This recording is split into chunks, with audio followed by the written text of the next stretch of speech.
I mean, it really is different for everybody. And you've got to find your best place.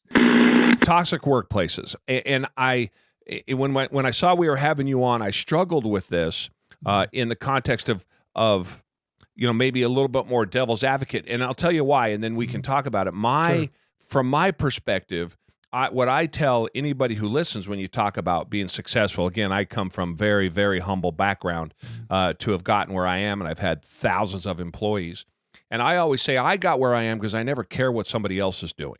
I didn't care that they were sitting around the water faucet and gossiping and talking about whatever. And I didn't care if they left early or came late or I did their job and my job. None of that ever bothered me. And ultimately, that helped me get ahead. And so that helped me get out of where I was and get to where I am now. And the toxic workplace side of things for me is one of those, I get it, but I don't really understand it that well because I never had to deal with it, right? My brain doesn't work that way. I've had employees, I've had huge offices and all that, and I get kind of the dynamic there. But from teaching success and how did I get out of where I was and got to where I am, one of the biggest tools I had is I was able to ignore if I had a terrible boss, it never bothered me. If I had a terrible supervisor, if I had a terrible coworker, none of that ever bothered me. And then if I didn't like the job, I'd just go on and find a better job and move to that one. And if I couldn't find a better job, I just stayed in the one that where I was. So I wanted to preface our conversation with that to kind of give you the background from my perspective. And as I was looking over your book and looking over kind of the subject that we're going to talk about today, I thought, this may be, I don't know, maybe almost a devil's advocate approach to it, but what do you think? I think that's great. I think that you've got that perspective because that's a really rare perspective. I mean, honestly, most people get upset. So I know that when I was in management, when I was a manager, if I had some guy, one of my employees, I'm not going to say what his name is, but he used to hang out he'd take kind of long lunches at some bar and playing pool and stuff. And he'd kind of wander back in kind of late, and I'd go, where is this guy? And people would be looking for him like, we got to get this thing done. Where'd he go? And, I found it he's at some bar drinking. So that bothered me.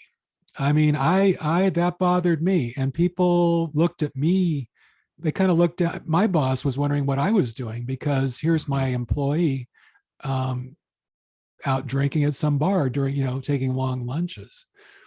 And so that's part of the quandary that I know I faced as a manager. But if it rolled off your back, that's a rare quality, and it was successful for you, and that's awesome because obviously it worked for you. It doesn't work for a lot of people. And again, the number one Gallup's found that the number one reason why people leave their job is because of a bad boss. So yeah, you're going to lose a lot of good people potentially if you've got a bad boss working in a business, someone who pisses people off all the time, who gets people upset, who yells and screams, whatever it might be, or just ignores them. Just ignores them. Doesn't ever thank them for doing anything. Doesn't congratulate them for winning a big deal with a new client or something. Just sort of ignores them. That's people will leave their jobs. You're going to lose good people. You're going to get a reputation as a place that people don't want to work at. And for a lot of people, a lot of businesses, I'm not saying every business, because I think I'm really glad you mentioned that because I tend to think of things in black and white. It's like everybody should get rid of toxic workplaces. There should never be a toxic workplace, but maybe that works. Maybe sometimes it does work.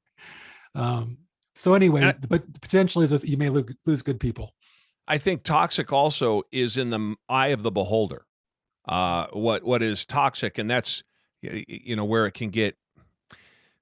In society today, and particularly on social media, we have so bastardized what an entrepreneur is, what a business is. I think what management is, because everybody, if you ask them how a business runs, it's about building motorcycles on television shows and bosses screaming and yelling and people throwing tools, right? And I say, who in the hell would work for these people? Why would you work in the world today, in the United States of America? Why would you work for somebody like that? It's incumbent upon us to get up and move if if we run into that situation, but we don't. It's almost like we have like we expect it to be the way that we want to be in. And if we're outside of that comfort zone one way or the other, even just a little bit, then we might call it a toxic or a toxic work environment. Yeah. And I agree with you.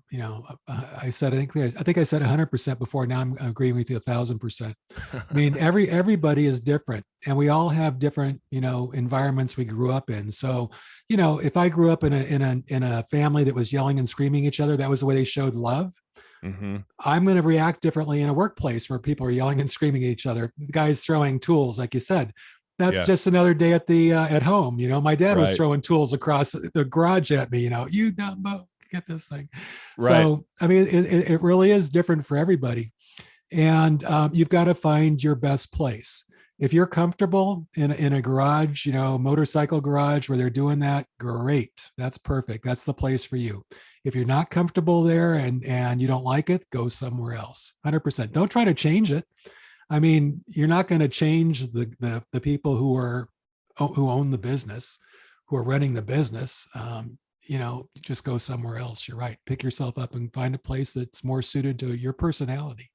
Yeah, I think that along those lines also is take what you can from that experience. Meaning rather than blame the other person, I have to quit because that guy's such a dick, I can't work with him. Right.